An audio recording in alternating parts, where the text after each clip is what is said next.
दोस्तों, हमारे और आपके इस चैनल में आपका स्वागत है। दोस्तों, भगवद गीता हिंदू धर्म का एक प्रमुख ग्रंथ होने के साथ हमें जीवन कैसे जीना चाहिए यह भी सिखाता है। इसमें दुनिया की हर समस्या का हल है। इसी में से हम ऐसे जीवन सबक सीखेंगे जो वयस्क और बच्चों दोनों के लिए महत्वपूर्ण है। इससे पहले कि आगे बढ़े, प्लीज चैनल को सब्सक्राइब कर लीजिए। इसमें पहला सबक है कि सबसे पहले हमें सही दृष्टिकोण विकसित करना चाहिए। कुरुक्षेत्र युद्ध शुरू होने से ठीक पहले अर्जुन भ्रमित और उदास महसूस कर रहे थे। अर्जुन ने लड़ने से इनकार कर दिया, वह अपने कार्यों के परिणाम की कल्पना करने में विफल रहे। चीजों को सही तरीके से समझना हमें यह समझने में मदद करने में महत्वपूर्ण भूमिका निभाता है कि हमें क्या करना चाहिए, हमें यह क्यों करना चाहिए, चीजों की योजना में हमारी भूमिका और वे हमारे दृष्टिकोण को कैसे आकार देते हैं।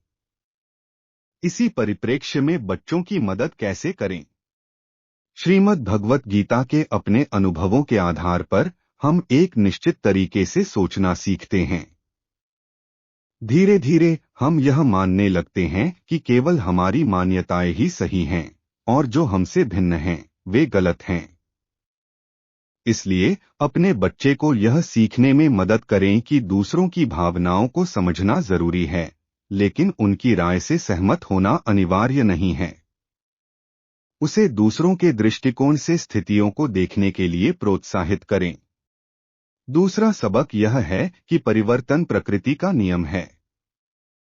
श्रीमद् भगवद गीता के अनुसार सब कुछ बदलना है।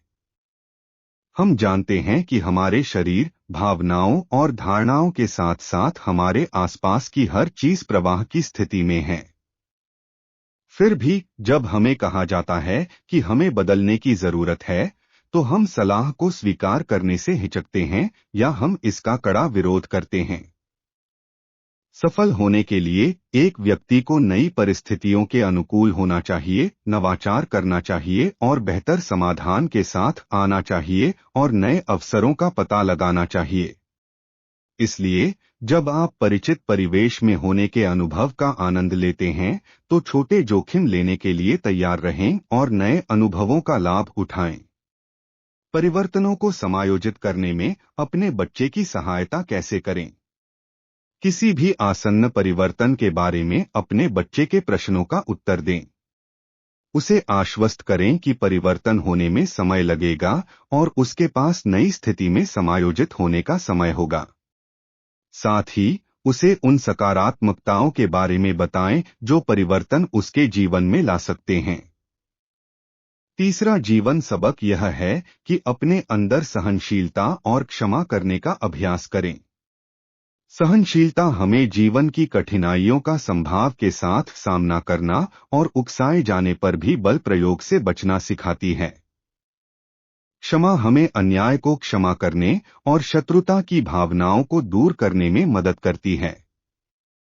ये दोनों गुण रिश्तों को बनाए रखने और पोषित करने, सहानुभूति और प्रेम की भावनाओं को विकसित करने और विभाजनकारी विचारों को दूर करने के लिए महत्वपूर्ण हैं। दोस्तों, अपने बच्चे को सहनशील और क्षमाशील होना कैसे सिखाएं। सहिष्णुता और क्षमा को दर्शाने वाली अनेक कहानियों और उदाहरणों का खजाना है। अपने बच्चे को कुछ ऐसी कहानियां सुनाएं।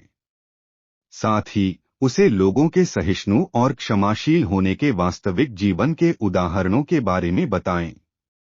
दोस्तों, चौथा सबक यह है कि अपने सोचने का तरीका बदलें।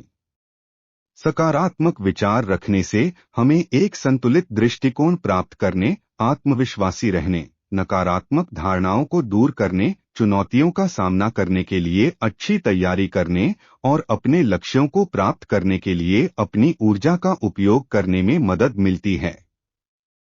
इसलिए नकारात्मक विचारों को अपने दिमाग पर हावी न होने दें और अपने अवसरों को बर्बाद न करें। आभारी होना, ध्यान करना, समाज को वापस देना, प्रेरक साहित्य पढ़ना कुछ ऐसे अभ्यास हैं जो सकारात्मक विचारों को बढ़ावा देने में मदद कर सकते हैं। दोस्तों, अपने बच्चे के सोचने के तरीके को कैसे बदलें। अपने बच्चे को उसके सोचने के तरीके में लचीला होना सिखाएं। उसे बताएं कि काम नहीं करने वाली चीजों से निराश होने के बजाय उसे एक नया तरीका अपनाने की कोशिश करनी चाहिए। इस तकनीक का अभ्यास करने से उसे लचीली सोच अपनाने में मदद मिलेगी। दोस्तों, पांचवा सबक यह कि हमें शांत रहना सीखना चाहिए। शांत मन हमें अपने आवेगों को नियंत्रित करने में मदद करेगा। अच्छे और बुरे दोनों समय के दौरान अस्थिर और आशावान बने रहने और तनाव को नियंत्रण रखने में मदद करेगा। यह हमें विचारों की स्पष्टता प्राप्त करने, हमारे विकल्पों को तौलने और हमारी ऊर्जा को लाभकारी प्रयासों की ओर ले जाने में भी मदद करेगा। यह ज्ञान की परिवर्तन अपरिहार्य है, हमें शांत रहने में मदद करने में एक बड़ी भूमिका निभाता है। अपने बच्चे को शांत रहना कैसे सिखाएं? बच्चे आसानी से परेशान हो जाते हैं क्योंकि उनके पास अभी तक पर्याप्त मुकाबला करने का कौशल नहीं है। अपने बच्चे को सिखाएं कि जब वह परेशान हो तो खुद को शांत कैसे रखें। उदाहरण के लिए गहरी सांसें लेना, छोटा ब्रेक लेना आदि। दोस्तों, छठा जीवन सबक यह है कि हमें विश्व के कल्याण के लिए कार्य करना चाहिए। हम जो भी कार्य करते हैं उनमें से अधिकांश केवल हमारे अपने लाभ के लिए ही किए जाते हैं। हम शायद ही कभी इस बात की चिंता करते हैं कि हमारे कार्य दूसरों को कैसे प्रभावित कर सकते हैं। यह मानसिकता हमें स्वार्थी तरीके से कार्य करने के लिए मजबूर करती है और हमें अपने आसपास के लोगों से अलग करती है। दूसरी ओर निस्वार्थता हमें यह महसूस करने में मदद करती है कि दुनिया एक परिवार है, वसुधैव कुटुंबकम। हमारे कार्य ऐसे होने चाहिए कि वे दुनिया को एक बेहतर जगह बनाने में मदद करें और हमारे आसपास के लोगों के साथ बंधन में मदद करें। दोस्तों, अपने बच्चे को परोपकारी होना कैसे सिखाएं?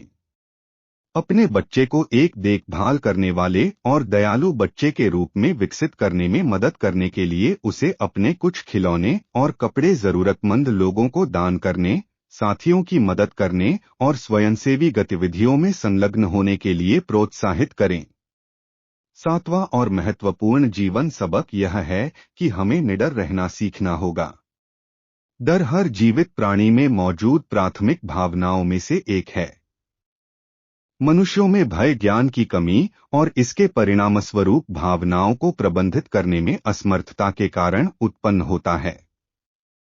इसलिए ज्ञान और ज्ञान प्राप्त करने के अपने प्रयासों में दृढ़ रहें, क्योंकि ये वही हैं जो आपको अज्ञात को समझने में मदद करेंगे और आपके डर और झिझक को दूर करेंगे। दोस्तों, अगर वीडियो पसंद आई हो तो लाइक्स और शेयर करना ना भूलें।